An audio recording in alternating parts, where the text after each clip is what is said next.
अल्हम्दुलिल्लाहि रब्बिल आलमीन वल आक़िबतु लिल मुत्तक़ीन वस्सलातु वस्सलामु अला सय्यिदिल अंबिया वल मुरसलीन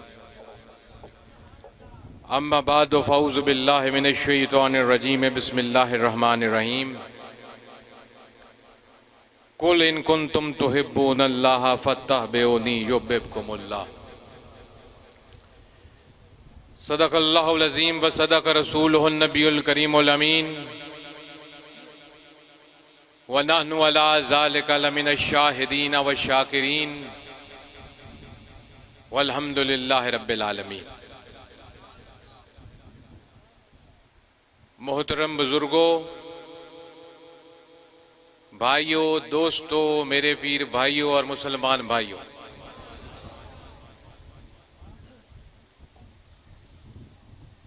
मौसम की शिद्दत को पेश नज़र रखते हुए मैं लंबी गुफ्तगू नहीं करूंगा और दूसरा, सलातुल असर के वक्त की कुर्बत की वजह से भी मैं लंबी गुफ्तगू नहीं करूंगा, क्योंकि महफिल हो रसूलुल्लाह की और महफिल हो आले नबी और औलादे अली की और नमाजें ना हो फिर तो तमाशा हो गया ना। तो इसलिए मौसम की शिद्दत को मद्देनजर रखते हुए और महफिल से उठ के असर की नमाज अदा करने के लिए भी इन दो चीजों को मद्देनजर रखते हुए मैं इंतहाई मुख्तसर सी बात करूंगा और दूसरी गुजारिश ये करूंगा कि मैं जब तक बोल रहा हूं, बराए मेहरबानी पैसे कोई नहीं फेंकेगा यहां,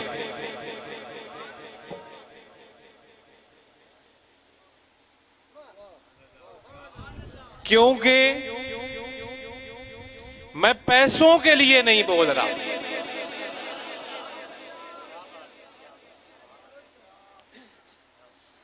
मैं अल्लाह की रजा के लिए बोल रहा हूं। आपकी मोहब्बत है, लेकिन उस मोहब्बत के इजहार के लिए अदब का दामन नहीं छोड़ना चाहिए।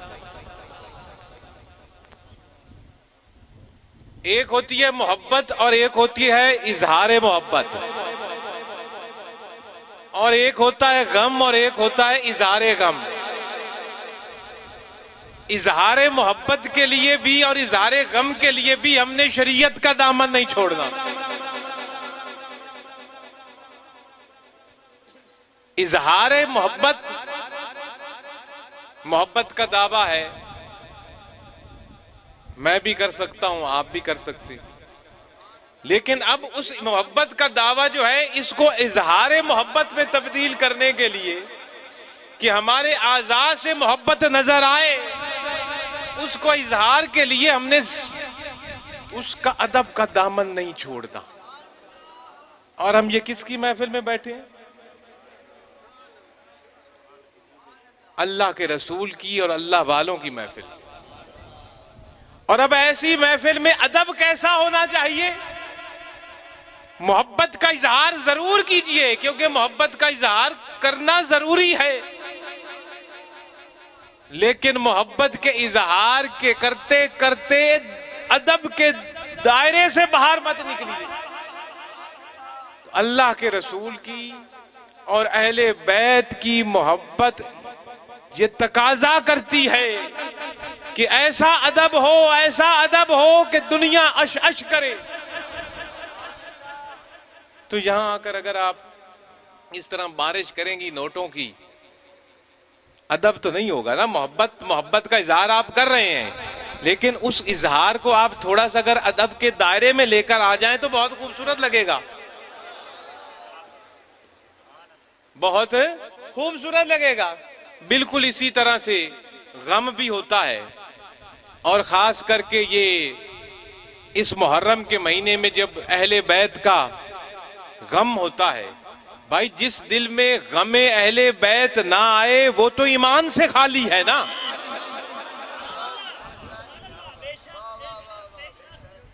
अगर कोई खास लोग कहें कि सिर्फ हमें ही गम है तो वो गलत सोच है उन लोगों की। गम तो हर अहले ईमान के दिल में है अहले बैत का। ये अजान आ रही है, मैं भी अजान पढ़ रहा हूं, इसलिए मैं अपनी गुफ्तगू को जारी रखे हुआ हूं। अगर मैं यहाँ कोई सियासी गुफ्तगू कर रहा होता तो अजान के अदब में मुझे चुप कर जाना जरूरी था, लेकिन वो अरबी की अजान है, मैं उर्दू में अजान पढ़ रहा हूं। एक एक वक्त में मस्जिदों में कितनी मीनारों से अजानें आती हैं, एक चुप करता है मौज़िन के वो चुप करे तो मैं अजान पढ़ूं, कोई फर्क नहीं। बोल शहर में खड़े हो कितनी अजानें आ रही होती हैं, वो उधर से अजान आ रही है, मैं इधर से अजान दे रहा हूं, इसलिए मैं बोलता जा रहा हूं। किसी के ज़हन में आए कि चुप नहीं किया अजान के अदब, मैं तो खुद अजान दे रहा हूं। लोगों को अल्लाह की तौहीद की तरफ बुलाना अजान है, लोगों को रसूलुल्लाह की तरफ बुलाना अजान है। इस बात की शहादत देना कि अल्लाह एक है, इस बात की शहादत देना कि मोहम्मद अल्लाह के बंदे और रसूल है, अजान है। लोगों को भलाई और नेकी की तरफ बुलाना अजान है, लोगों को फलाह की तरफ बुलाना अजान है, एक अल्लाह की सदा देना अजान है, और मुस्तफा की रिसालत का ऐलान करना अजान है। तो वो अरबी के चंद मखसूस अल्फाज हैं अजान देने की, और मैं अपनी जुबान में अजान देने के अल्फाज इस्तेमाल कर रहा हूं। वो भी नमाज पढ़ेंगे और हम भी उठकर बाद में नमाज पढ़ेंगे, जो हर कलमा गो पर फर्ज है। अल्लाह हम सबको 5 वक्त का नमाजी बना दे। नमाज पढ़ना अदब रसूल है, नमाज पढ़ना अदब अहले बैत है, नमाज पढ़ना मोहब्बत रसूल है, नमाज पढ़ना मोहब्बत अहले बैत है, नमाज पढ़ना इजहार मोहब्बत रसूल है। तो मोहतरम मेरे बुजुर्गों और साथियों, जहां तक मेरी आवाज जा रही है, मैं सिर्फ आपकी तवज्जो चाहूंगा। आवाज आप तक भी जा रही है, और ये जो छोटा सा ये मोबाइल फोन का कैमरा मेरे सामने लगा हुआ है, जिसकी ये तार मेरे पास आई है, इसके जरिए ये मेरे गुजारिशात दुनिया के कोने कोने में जा रही हैं, वाईफाई के जरिए। आपके इस गांव में नहीं, मुल्क पाकिस्तान में नहीं, पूरी दुनिया में जा रही हैं, और इस वक्त आप पूरी दुनिया में देखे जा रहे हो। तो मैं अर्ज कर रहा था कि जैसे इजहार मोहब्बत है उसको अदब के दायरे में रखना है, इसी तरह इजहार गम को भी शरीयत के दायरे में रखना है। और मैंने अर्ज किया कि जिस दिल में गमे अहले बैत ना आए कि जो कुछ करबला में हुआ, वो तो ईमान से खाली है। और फिर गमे अहले बैत में आंसू बहाना तो रसूलुल्लाह की सुन्नत है। अब उन आंसुओं को भी शरीयत के दायरे में लाना है, और उस गम के इजहार को भी शरीयत के दायरे में लाना है। और अहले बैत की मोहब्बत और गम में आंसू बहाना किसकी सुन्नत है? रसूलुल्लाह सल्लल्लाहु अलैहि वसल्लम की सुन्नत।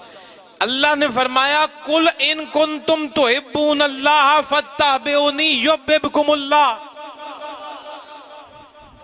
कि ऐ हबीब इन दुनिया वालों को बता दो, सिर्फ अहले ईमान को ही नहीं, दुनिया वालों को, चाहे वो जो ख्यालात रखते हैं, जिस मजहब के पैरोकार हैं, जो सोचे रखते हैं, इन सबको बता दो। क्या बता दो? कुरान के लफ्ज हैं, कुल इन कुंतुम तुहिब्बूनल्लाह, कुल इन कुंतुम तुहिब्बूनल्लाह फत्तबिऊनी युहिब्बुकुमुल्लाह, कि इन दुनिया वालों को बता दो कि अगर तुम में से कोई ये दावा करता है कि उसे अल्लाह से मोहब्बत है, तो उस दावे को किसी दायरे में लाना पड़ेगा, और वो दायरा क्या है? वो दायरा है इत्बाए रसूलुल्लाह सल्लल्लाहु अलैहि वसल्लम और पैरवी रसूलुल्लाह सल्लल्लाहु अलैहि वसल्लम। नाराए तकबीर, नाराए रिसाला, नाराए हैदरी, नाराए गौसिया। तो अल्लाह ने क्या हुक्म दिया रसूलुल्लाह की जुबान मुबारक से कि अगर तुम पैरवी करो अल्लाह के रसूल की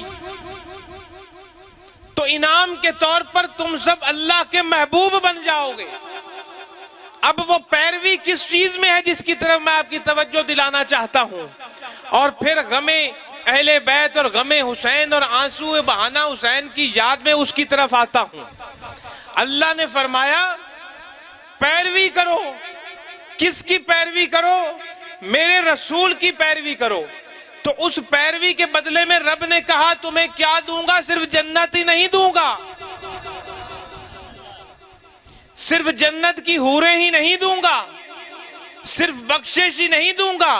रब ने फरमाया अगर पैरवी करोगे मेरे रसूल इस मोहम्मद सल्लल्लाहु अलैहि वसल्लम की तो तुम लोगों को अपना महबूब बना लूंगा। और जिसको रब अपना महबूब बना ले वो सारी कायनात का महबूब बन जाता है। जिसको रब अपना महबूब बना ले सारी कायनात और कायनात में बसने वाली मखलूकात उसका जिक्र करती हैं, उसके लिए दुआएं मांगती हैं, उसके दर्जात की बुलंदी की दुआएं मांगती हैं। तो रब के महबूब बनने का नुस्खा मोहम्मद पाक की पैरवी है। सुभान अल्लाह। अब मोहम्मद पाक की पैरवी में नमाज भी है। जो नमाज पढ़ेगा रसूलुल्लाह की पैरवी तो कर रहा है।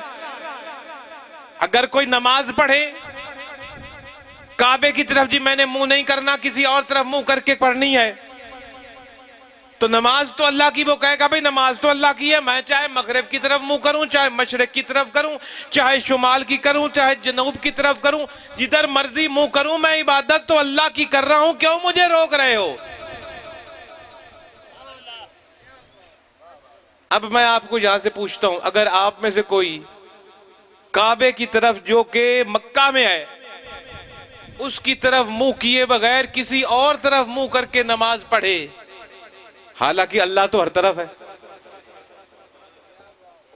अल्लाह किसी एक जगह पर तो नहीं है ना, अल्लाह तो नूर है, वो तो किसी जगह में समा नहीं सकता सिवाय मोमिन के दिल के। वो तो मशरिक में भी है, मगरिब में भी है, शुमाल में भी है, जनूब में भी है, ऊपर भी है, जमीन के नीचे भी है, चलती हवाओं में भी है, बदलते मौसमों में भी है, उड़ते बादलों में भी है, सूरज में भी है, चांद में भी है, सितारों में भी है, परिंदों में भी है, चरिंदों में भी है, तेरे और मेरे अंदर भी है। हर तरफ रब ही रब तो है, हर तरफ अल्लाह ही तो है। तो अगर कोई कहे कि भाई अल्लाह तो हर तरफ है, मैं जिधर मर्जी मुंह करके नमाज पढ़ूं उसकी इबादत करूंगा, कबूल कर लेगा?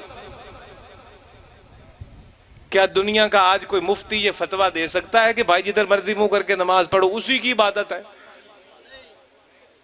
हमारा कलमा है ना, ला इलाहा इल्लल्लाह, कि कोई नहीं माबूद उसके। तो जो जिधर मर्जी न मुंह करके नमाज पढ़े ये तो मान रहा है ना माबूद तो वही है, तो फिर नमाज कबूल क्यों नहीं हो रही? फिर वो सजदे क्यों इबादत नहीं बन रहे जो काबे की तरफ मुंह करके नहीं किए गए? फिर वो रकू क्यों इबादत नहीं बन रही? वो क़याम क्यों इबादत नहीं बन रहा? वो अत्ताहियात में बैठना क्यों इबादत नहीं बन रहा? इसलिए वो काम इबादत नहीं बन रहा कि तेरी वो नमाज पैरवी रसूल में नहीं है। फत्तबिउनी जो बिबकुमुल्ला, क्योंकि पैरवी रसूल थी तो बैतुल मकदस की तरफ पड़ी हुई नमाज भी इबादत थी, और वही नमाज पैरवी रसूल में जब काबा बदला तो बैतुल मकदस से बैतुल्लाह मक्का की तरफ रुख हुआ मुस्तफा का, और जो पीछे खड़े हुए थे इमाम के वो बैतुल मकदस से बैतुल्लाह शरीफ की तरफ फिर गए। पहले 2 रकाते नमाज उधर इबादत थी, 2 रकाते नमाज इधर इबादत है। जोहर की नमाज में बदला था काबा, पता होगा, सुन रखा होगा आपने। हम भूल बड़ी जल्दी जाते हैं। अच्छी बात, तेरे और मेरे नबी नमाज पढ़ रहे थे मदीना के करीब। रुख किधर था नमाज का? बैतुल मकदस की तरफ। हजूर का चेहरा बैतुल मकदस की तरफ था, पीछे सफों वालों का रुख भी उधर ही था। और जो लोग जाते हैं हज पर, उनको पता है कि उस मस्जिद के रुख क्या हैं। उस जगह पर खड़े होकर बैतुल मकदस अगर बिल्कुल इस रुख पे था, तो अगर बैतुल्लाह के रुख पे आना था तो इमाम को चल के आखिरी सफ के आगे आना था। आखिरी पहली बननी थी, पहली आखिरी बननी थी। 2 रकत नमाज पढ़ी जा चुकी थी जोहर की, 2 बाकी थी। जब 2 पढ़ी गई तो उसके बाद अचानक अल्लाह के रसूल ने चेहरा पलटा। अब वही तो सिर्फ रसूल ही सुनता है ना। पीछे जो नमाज पढ़कर हाथ बांधे खड़े थे, उनको तो कोई सुनाई नहीं दे रहा था ना कि जिब्रील ने आके कहा है कि अल्लाह हुक्म देता है कि अपने रुख बदल लो, आज से बैतुल मकदस की तरफ से मस्जिद हराम काबा की तरफ। पिछलों के कान तो जिब्रील की कोई अल्फाज नहीं सुन रहे थे ना। पिछलों की आंखें सिर्फ एक को देख रही थी, जिसका नाम मोहम्मद था। नारे रिसाला, सिर्फ एक ही रुख देख रही थी, एक ही शख्सियत का नजारा कर रही थी कि उसका मुंह किधर है। उनको क्या पता कि कब है, कि अल्लाह किस जगह पर है। सहाबा तो हमेशा फरमाया करते थे, मोहम्मद के रब ने ये कहा। वो कहते थे हमने तो तुझे देखा है। अब जनाबे वाला हजूर ने रुख चेंज किया, हाथ बांधे हुए मुड़े, सहाबा ने रास्ता बना दिया। हजूर चलते हुए पिछली आखिरी सफ के आगे जाकर खड़े हो गए, वैसे ही उन्होंने रुख फेर लिया। इसको कहते हैं इत्बाए रसूल, पैरवी रसूल। मैं पूछता हूं, सहाबा से बढ़कर कोई मौलवी है दुनिया में? सहाबा से बढ़कर कोई आलिम है दुनिया में? सहाबा से बढ़कर कोई मुफ्ती मुफक्किर दुनिया में है? क़यामत तक नहीं आ सकता। उनमें से तो किसी ने एक भी फतवा नहीं दिया कि नमाज टूट गई। आज 1500 साल बाद कोई मौलवी उठ के फतवा दे कि नमाज में अगर ख्याल आ जाए मोहम्मद अरबी का तो नमाज सही नहीं रहती, तो उन सहाबा की नमाजों के बारे में क्या राय है उसकी कि जिन जैसी नमाज कोई क़यामत तक पढ़ ही नहीं सकता? कि क्या उनकी, अगर वो उनकी नजर उस वक्त रसूल पाक कर थी तो उनको रुख उन्होंने तब्दील किया। अगर हजूर पाक पर नजर थी तो ख्याल भी तो हजूर का होगा ना नमाज में, तभी रुख मोड़ा उन्होंने। तो हमें अपने अकीदे पर कायम रहना चाहिए कि अगर सहाबा की नमाजें थी, अहले बैत की नमाजें थी, तो हमारी भी हैं। वो खैर मनाएं अपनी नमाजों की जिनकी नमाजों में रसूल पाक का तसव्वुर ना आए। रसूलुल्लाह का तसव्वुर तो सहाबा की नमाजों में भी था, अली की नमाज में भी था, फातिमा की नमाज में भी था, हसन और हुसैन की नमाज में भी था। बल्कि मैं तो यूं कहूंगा, जब तेरे और मेरे नबी मस्जिद नबवी में नमाज पढ़ते थे और 5-6 साल के हसन और हुसैन मासूम बच्चे आपकी गोद में खेलते थे दौराने नमाज, आपके कंधों पर चढ़ते थे दौराने नमाज, आपके गोद में बैठते थे अत्तहियात पर, आपके जनाबे वाला पीछे कमर पर बैठ जाते जब हजूर सजदे में जाते। तो मैं पूछता हूं, क्या रसूलुल्लाह को उस वक्त तसव्वुर नहीं आता था हसनैन का? क्यों नहीं? जिंदाबाद। अगर अहले बैत का तसव्वुर आने से नमाज जाती है तो रसूलुल्लाह की नमाज के बारे में क्या ख्याल है? क्या कहने हैं आप, सलामत रहें। ना मैं कोई फतवा देता हूँ, ना कोई और बात करता हूँ, ना किसी पर उंगली उठा रहा हूँ, बस इशारों से बात कर रहा हूँ। क्योंकि इस मिंबर पर बैठकर किसी को बुरा भला नहीं कहा जाता, लेकिन अपने ख्यालात और अपने अकायद तो बताए जाते हैं, अदब के दायरे में और इखलाक के दायरे में रहते हुए।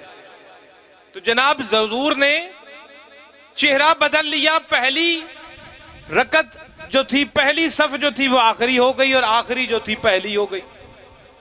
2 रकत नमाज की उधर पढ़ी गई और 2 रकत नमाज की पिछली 2 उधर पढ़ी गई।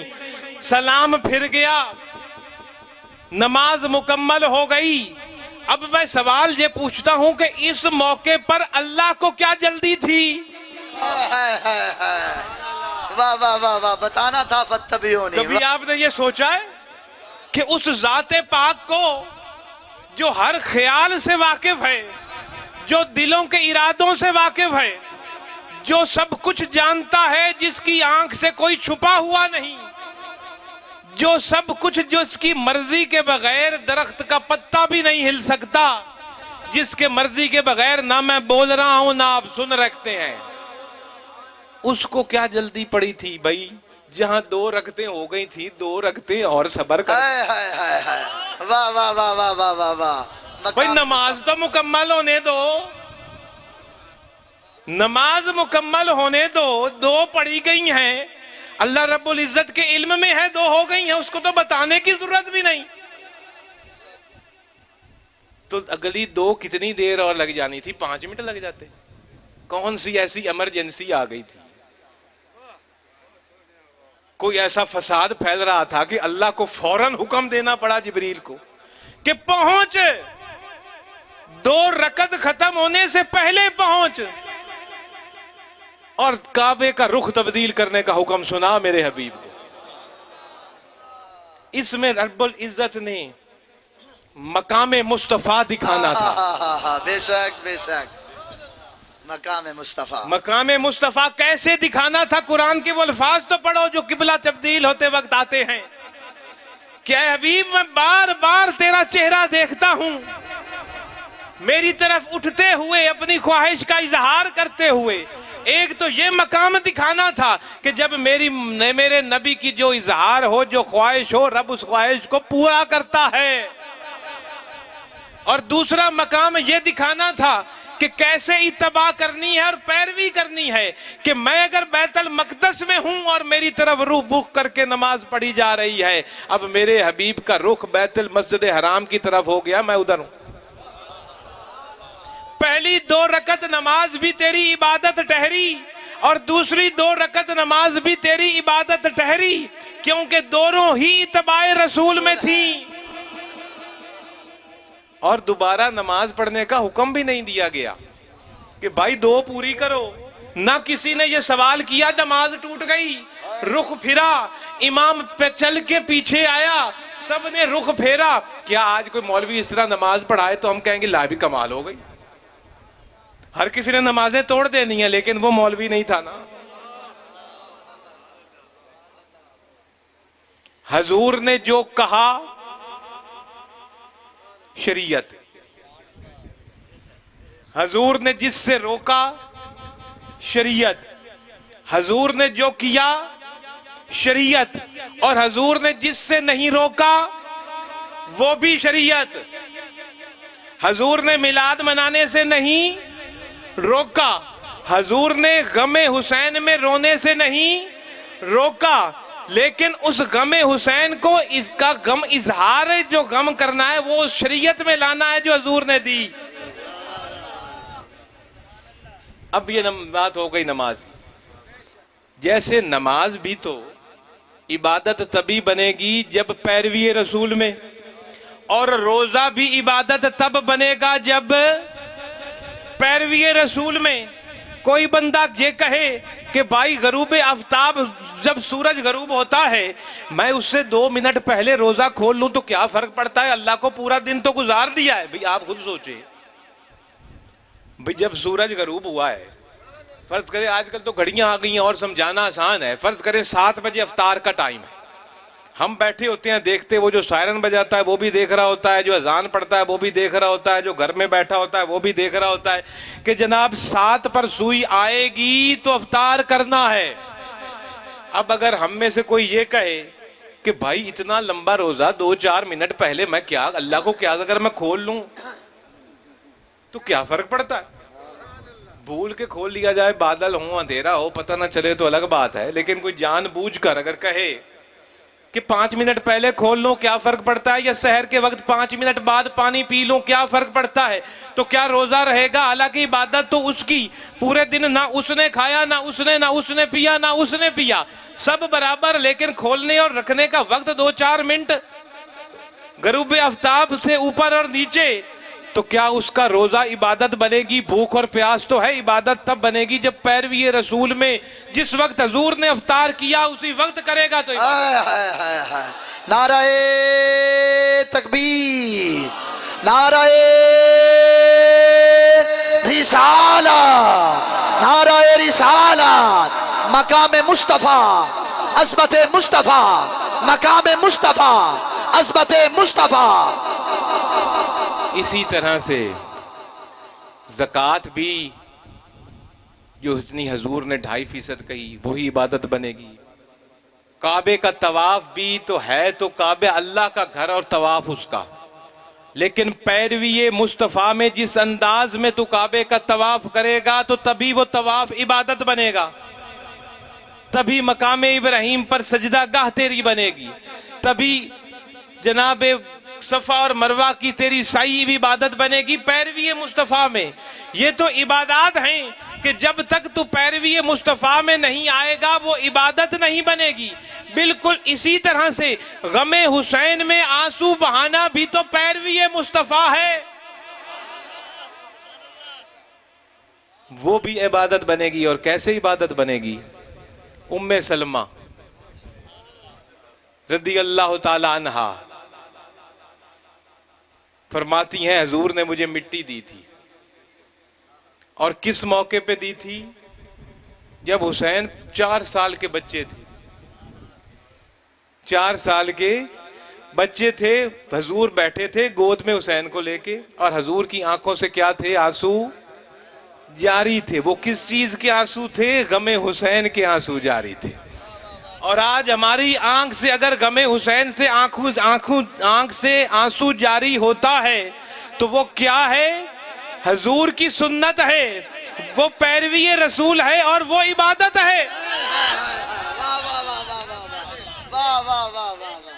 आज कोई अहले बैत के गम में रोता है तो वो क्या कर रहा है, पैरवी रसूल, और पैरवी रसूल में किया हुआ हर अमल क्या है, इबादत अल्लाह की।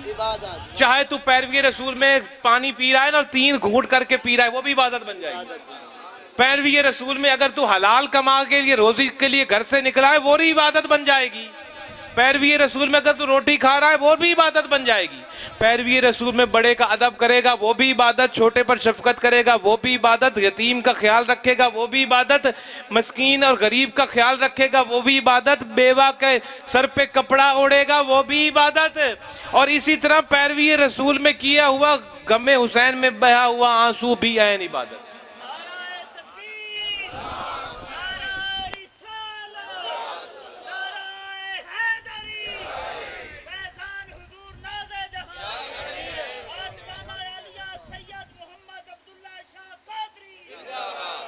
तो रसूलुल्लाह ने क्या फरमाया कि मुझे अभी खबर दी गई है कि इस शहजादे को शहीद किया जाएगा, और मुझे मिट्टी दी गई है,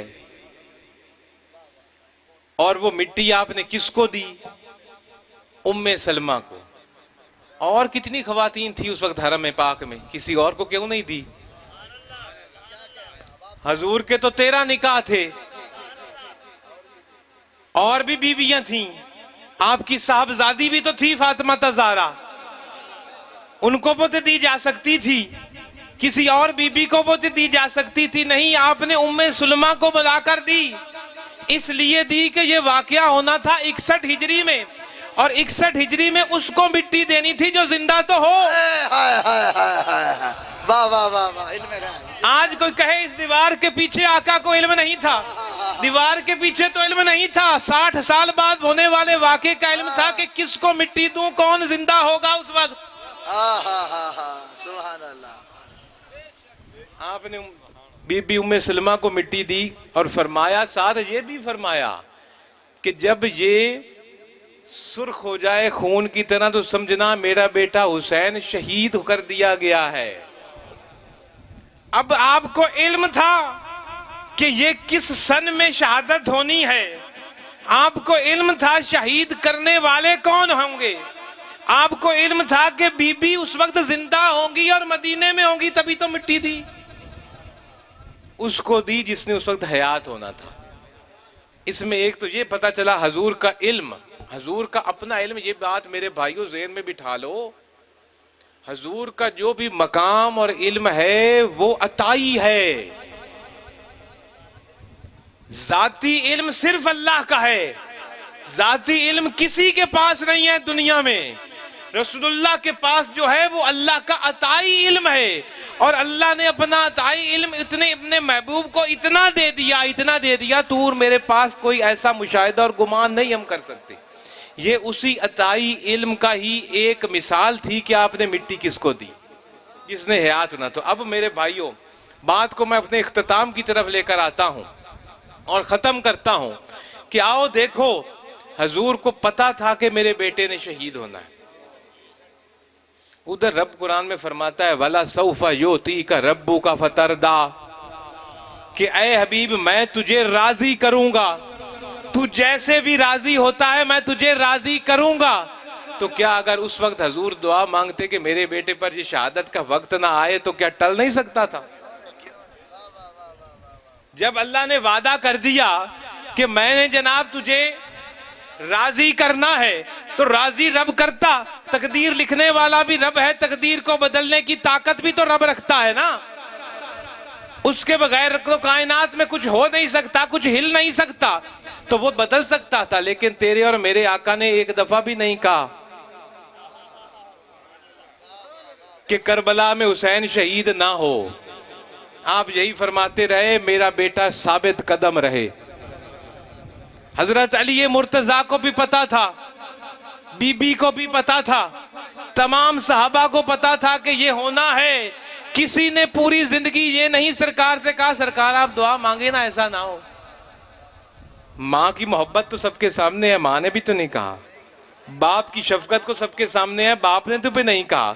यही कहते आए, अल्लाह इसको साबित कदम रखे। क्यों? उस साबित कदमी का मकाम क्या था, मर्तबा क्या था, कैसी शहादत थी, और वही ये हुसैन ही है। अगर फिरौन के सामने हो तो मूसा है, अगर नमरूद के सामने हो तो इब्राहिम, और अगर इस्माइल के रूप में हो तो फिर भी तो हुसैन है वहां। और जब ये तमाम शहादतें मुकम्मल और कामिल हुई करबला में, तो वो हुसैन की शख्सियत बन गई, जिसमें इस्माइल भी है, जिसमें इब्राहिम भी है, वो आकर कामिल हो गई। और ऐसी कुर्बानी, हज भी अभी गुजरी है जिस पर आप कुर्बानी देते हो जनाब, इस्माइल अलैहिस्सलाम, इब्राहिम अलैहिस्सलाम की। इब्राहिम बेटे को कुर्बान करने के लिए ले तो गए थे, लेकिन वापस ले तो आए ना। हाय हाय हाय हाय हाय, क्या कहने, जिंदाबाद। हुसैन अली अकबर को लेकर गए, वापस तो जिंदा नहीं लाए। नहीं आए। 6 महीने के लिए असगर को लेकर गए, वापस तो जिंदा नहीं लाए ना। तो ये कुर्बानी सब पर भारी, क्योंकि ये कुर्बानी सैयदुल अंबिया की आल की है। हाय हाय हाय, नाराए तकबीर, नाराए रिसाला, नाराए हैदरी, हुसैनियत, हाथ उठा के हुसैनियत, हुसैनियत, यजीदियत, यजीदियत। तो मैं आपसे ये अर्ज करना चाहता हूं यही आखिरी अल्फाज के साथ कि गमे हुसैन में आंसू बहाना इबादत है, लेकिन उस गमे हुसैन का इजहार शरीयत के दायरे में करना है। अगर इजहारे गम को आप शरीयत से बाहर लेकर जाओगे, मैं उन बातों की तफसील में नहीं जाता, आप खुद देख सकते हो हमारे माशरे में। अगर गमे हुसैन का इजहार उस शरीयत के खिलाफ करना है तो फिर हुसैन ने कौन सी शरीयत के लिए जान दी? उधर से हम कहते हैं जान बचाने के लिए हुसैन अलैहिस्सलाम ने जान दी। अभी मुझसे पहले ये नाद खान साहब अर्ज कर रहे थे कि कलमे को बुलंद कर दिया हुसैन ने, और उस कलमे को हमने भी तो बचाना है ना भाई। अगर गमे हुसैन के इजहार के लिए शरीयत को सामने नहीं रखोगे, जरूर गमे हुसैन करो, लेकिन गमे हुसैन उस अंदाज में करो जो इत्बाए रसूल में हो, पैरवी रसूल में हो, जिसमें शरीयत हो, जिसमें तरीकत हो, ताकि वो आंसू हमारी बख्शिश का जरिया बन जाए। अल्लाह ताला हमें हुसैनियत पर कायम रहने की तौफीक अता फरमाए और हमें यजीदियत से बचने की तौफीक अता फरमाए। हुसैनियत क्या है? शरीयत है। और यजीदियत क्या है? उस शरीयत का नक्शा बिगाड़ना है, चाहे वो नक्शा कोई बज़ाहिर कलमा गो बिगाड़ रहा हो या वो नक्शा कोई और लोग बिगाड़ रहे हों। जो यजीदियत की फौज, यजीद की फौज थी, यजीद कलमा गो तो था ना, कलमा पढ़ता था, नमाजें पढ़ता था। वो जो फौज थी, आपकी दिलचस्पी के लिए मैं अर्ज कर दूं, वो जो लोग यजीदी जिसको हम कहते हैं, करबला में जिन्होंने जुल्म किया, और उन लोगों के पास फतवा था। किस चीज का फतवा था? उनके पास फतवा था कि ये बागी है और बागी की यही सजा है, शरीयत देती है। उनके पास फतवा था, रसूल पाक की हदीसों के सामने रखकर फतवा दिया हुआ था उन्होंने। लेकिन ये देखना हमने है कि बागी की जो शर्त है, क्या उस पे हुसैन पूरा उतरते थे? एक आखिरी बात आपको अर्ज करके जाऊं, जो आप में से पढ़े लिखे लोग हैं ना, जो उनको सियासत से कुछ दिलचस्पी है या कोई समझ है, वो मेरी इस बात को फॉलो करेंगे और आपको समझ आ जाएगी कि हमें कोई बता गया ये मेरे जैसा अदना सा खादिम। हर मुल्क के अंदर ना, जैसे ये पाकिस्तान की मिसाल मैं आपको दे दूं, एक होती है हुकूमत पाकिस्तान और एक होती है रियासत पाकिस्तान। समझ रहे हैं मेरी बात? हुकूमत पाकिस्तान और रियासत पाकिस्तान। हुकूमत आती जाती रहती है, रियासत हमेशा रहती है। ये रियासत पाकिस्तान 72 साल से है, आज भी 14 अगस्त है, यौम आजादी है। इन 72 सालों में कितनी हुकूमतें बदली, जहां गिनना मुश्किल है। हुकूमतें आनी जानी होती हैं, रियासत एक ही रहती है। एक होती है रियासत, एक होती है हुकूमत। हुकूमत पर तनकीद करना, हुकूमत को बुरा भला कहना बगावत नहीं होती। वाह वाह वाह। रियासत को बुरा भला कहना बगावत होती है। समझ रहे हैं मेरी बात? मैं इस मुल्क पाकिस्तान की बात कर रहा हूं, इसी की बात आप ले लें। इस वक्त पाकिस्तान में एक है रियासत पाकिस्तान, एक है हुकूमत पाकिस्तान। ना मैं किसी हुकूमत का मुखालिफ हूं, ना मैं किसी हुकूमत का हामी हूं, क्योंकि मैं सियासी प्लेटफॉर्म पे बैठ के गुफ्तगू कर रहा हूं। आज मैं या आप में से कोई हुकूमत वक्त पर तनकीद करे या हुकूमत वक्त के सरबराह पर तनकीद करे, तो वो बगावत नहीं होगी, क्योंकि वो हुकूमत पर तनकीद है, हुकूमत की पॉलिसियों पर तनकीद है। मुझ पर बगावत का कोई आर्टिकल नहीं लग सकता, क्योंकि मैं हुकूमत पर तनकीद कर रहा हूं। लेकिन जब मैं कोई ऐसा काम करूंगा जो कि रियासत पाकिस्तान के मफाद के खिलाफ होगा, तो मैं बागी करार दिया जाऊंगा, मुझ पर आर्टिकल 6 आपके आइन का लगेगा और मुझे बहुत बड़ी सजा हो सकती है। हुकूमत पर तनकीद करने वाला बागी नहीं होता, रियासत पर तनकीद करने वाला बागी होता है। और उस वक्त रियासत मदीना, जिसका हुजम मदीना और मक्का और शाम और दमिश्क और इराक और पता नहीं कहां कहां तक फैला हुआ था, कोई 25-26 लाख मुरब्बा मील तक वो रियासत मदीना फैली हुई थी, जिस रियासत की हुकूमत पर यजीद ने कब्जा किया हुआ था, तो तेरे और मेरे पीर हुसैन ने रियासत मदीना के खिलाफ बगावत नहीं की थी, उन्होंने हुकूमत वक्त के खिलाफ बोले थे। हाय हाय हाय हाय यजीद के, वाह वाह वाह वाह वाह। और उस हुकूमत वक्त के खिलाफ बोलना शरीयत थी। रसूलुल्लाह ने फरमाया, जब तुम कोई गलत होता देखो तो हाथ से रोको, हाथ से नहीं रोकते तो जुबान से रोको, जुबान से नहीं रोकते तो कम से कम दिल से तो बुरा कहो। और वो ईमान का कमजोर दर्जा है, और तेरा मेरा हुसैन कमजोर दर्जे पर क्यों आता? उन्होंने हाथ से भी रोका, जुबान से भी रोका, अपनी भी जान गई, साथियों की भी जान। ये बात आप खोल कर कह सकते हैं। जो लोग फतवे लेकर आए थे ना, उन फतवों को बेस बनाकर आज वो हजरत यजीद कहते हैं और हुसैन को बागी कहते हो। को थोड़ा सा लॉजिक तो देखो। हुसैन ने रियासत मदीना के खिलाफ बगावत नहीं की थी, आपने हुकूमत जो कर रही थी उस वक्त रियासत मदीना पर, उसके हेड पर एतराज किया था। जैसे कि आज आपके मुल्क के वजीर आजम या सदर पर लोग दिन में हजारों बातें करते हैं, तो क्या वो सारे बागी हैं? वो तो हुकूमत पर बात कर रहे हैं ना, हुकूमत की पॉलिसियों पर, जो हुकूमत पर बैठा है उसको बुरा भला कह रहे हैं। लेकिन जो पाकिस्तान के खिलाफ बात करे, आप उस पर कहते हो ये तो बागी है भाई, उस पर मुकदमा कायम हो जाता है अदालत में और बड़ी सजा है। तो तेरे और मेरे हुसैन ने रियासत के खिलाफ बगावत नहीं की थी, आपने यजीद के खिलाफ बगावत की थी। जो फतवे थे उनके पास गलत थे, क्योंकि उस दौर में रियासत और हुकूमत का तस्वुर अलग अलग नहीं था जैसे आज हो गया। वो कम फहम लोग थे, तो वो बातों में आ गए, उन्होंने जुल्म कर दिया। तो मैं ये बातों में अर्ज कर दी था, जिससे मेरे ख्याल में आपके नॉलेज में इजाफा हो गया होगा मेरी। तो इन्हीं बातों से मैं आपसे इजाजत चाहता हूँ। इत्तबा करो अल्लाह के रसूल की, जिंदगी के हर मैदान में इत्तबा करो, हर शोबे में इत्तबा करो, तो वो तेरी इबादत इबादत ही बनती चली जाएगी। जो तू काम करेगा रसूल पाक की इत्तबा में, वो इबादत ही होगी। अपनी औलाद के लिए हलाल रोजी कमाने के लिए जाके हल चला, वो भी इबादत हो जाएगी।